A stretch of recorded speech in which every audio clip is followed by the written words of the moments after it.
السلام عليكم ورحمة الله وبركاته، والصلاة والسلام على رسول الله، وأهلا بيكم معانا النهاردة في فيديو جديد. النهاردة معانا الأبديت الجديد، التحديث الجديد لأداة SK اللوكر فيرجن 8. يلا بينا على طول نبدأ الشرح ونعرف إيه هي الإضافات اللي تم إضافتها في التحديث الجديد. يلا بينا على طول نبدأ الشرح، ويا ريت قبل ما نبدأ الشرح تشتركوا معانا في القناة وتفعلوا زر الإشعارات علشان يوصلكوا أي جديد بنعمله على القناة.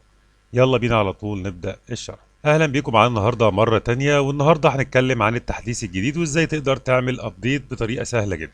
اول حاجه هتلاقي رابط هتحمل منه الملف بالشكل اللي حضراتكم شايفينه بالظبط.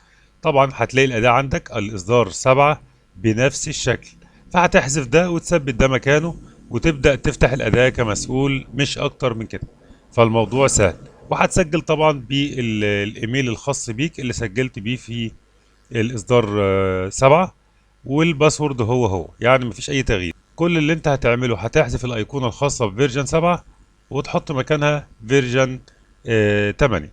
طيب ايه الموضوع كله؟ الموضوع ان لازم يكون البرنامج على الديسكتوب زي ما حضراتكم شايفين، ولازم تفتح الاداه كمسؤول، تمام، علشان الاداه تشتغل معاك بدون اي مشاكل.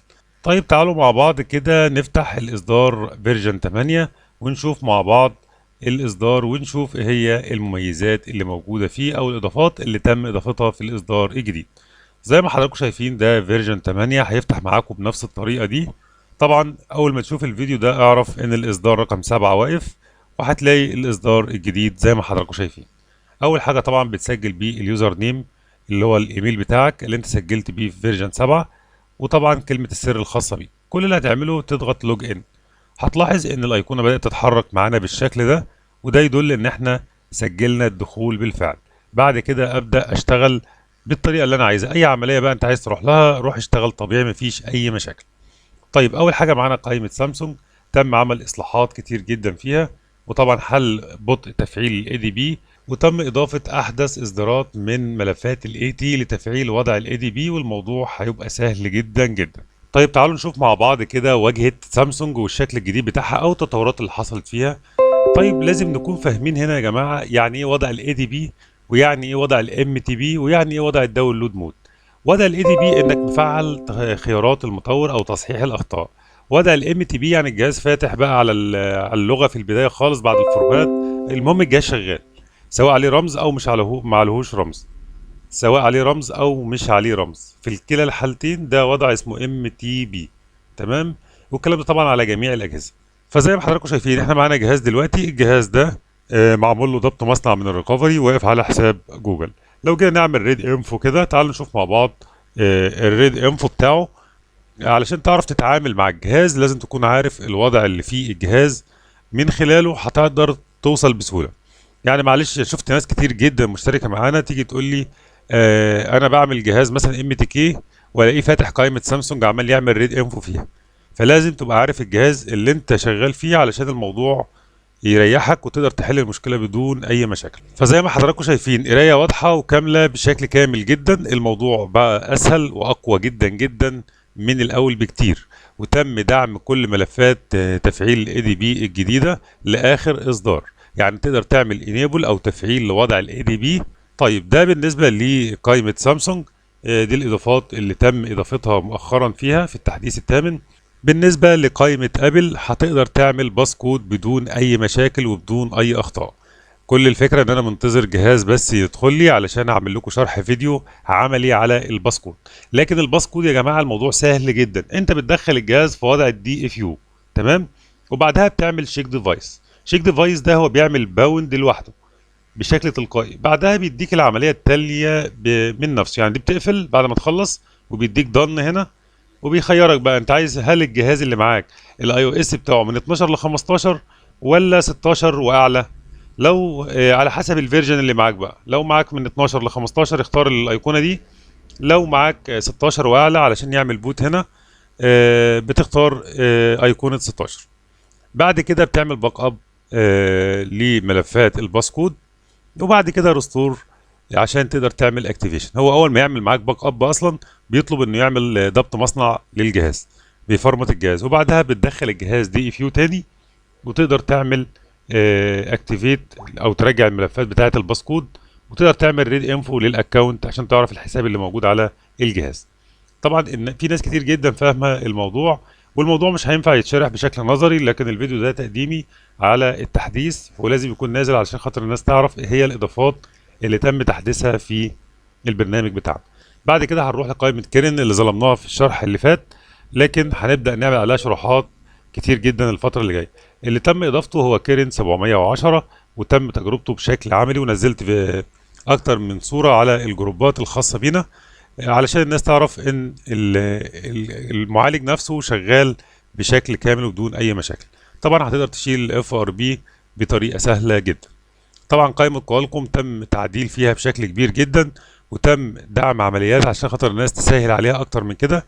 تقدر تشيل الاف ار بي، وشرحنا بشكل عملي في الاصدار اللي قبل كده، وتم دعم معالجات اكتر من الاول. فزي ما حضراتكم شايفين الفيديو اللي احنا عاملينه النهارده عاملينه يا جماعه في اكتر من طريقه تقدر تعرف ايه هي اخبار الاداه.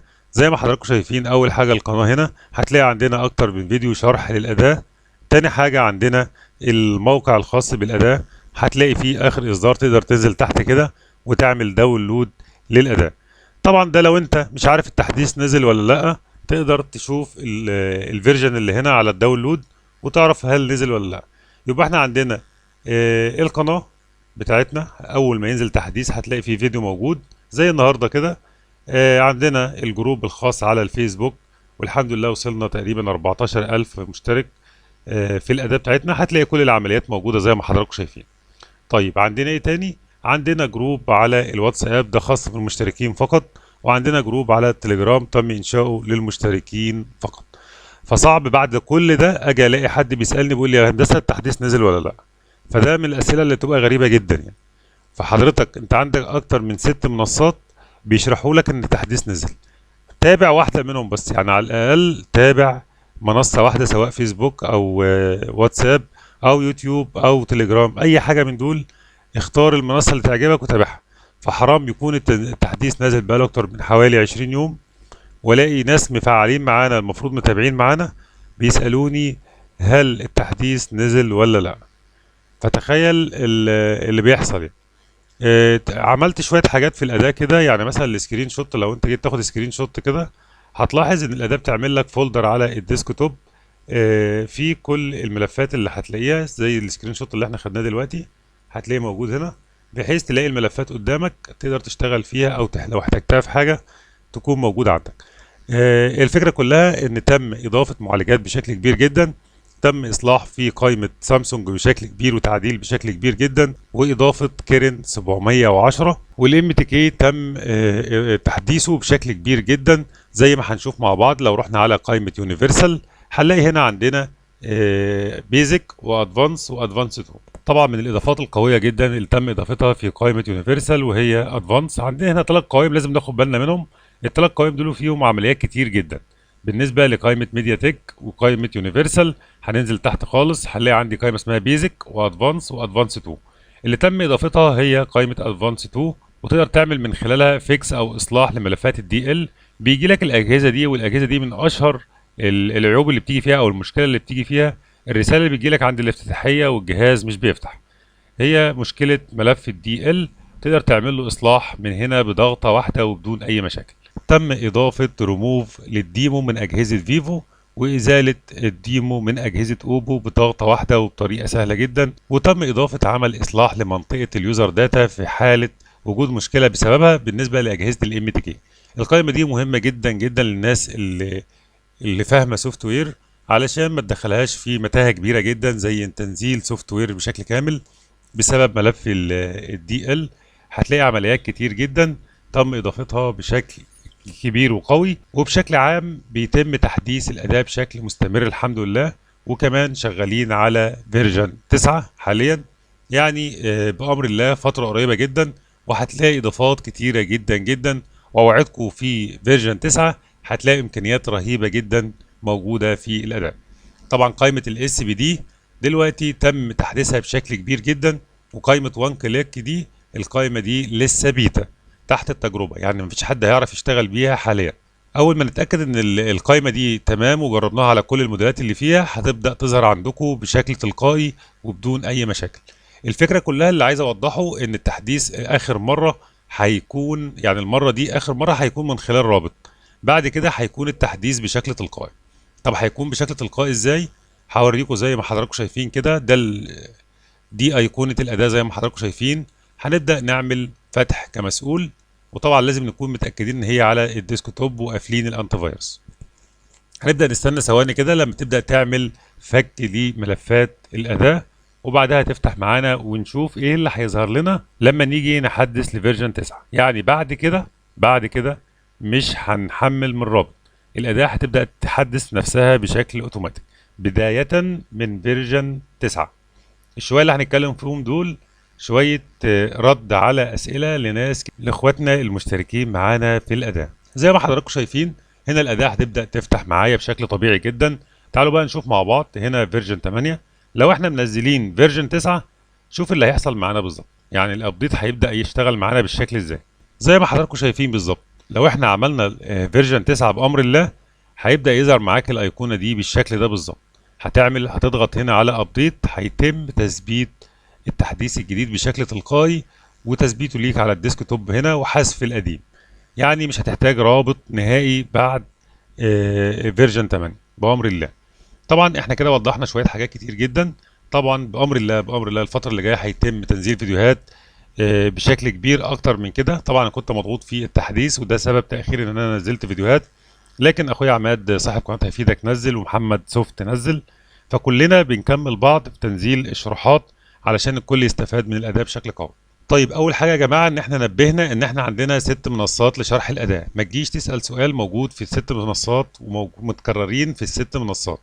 معلش يا جماعه، لما يكون عندنا موقع شارح كل حاجه ماشي، عندنا صفحه على الفيسبوك، جروب على الفيسبوك اللي خاص بالاداء في كل العمليات وازاي اتعملت وكل حاجه زي ما حضراتكم شايفين، والناس بتوضح العمليات اللي بتتم، وجروب الواتساب الخاص بالمشتركين فقط، وجروب التليجرام الخاص بالمشتركين فقط.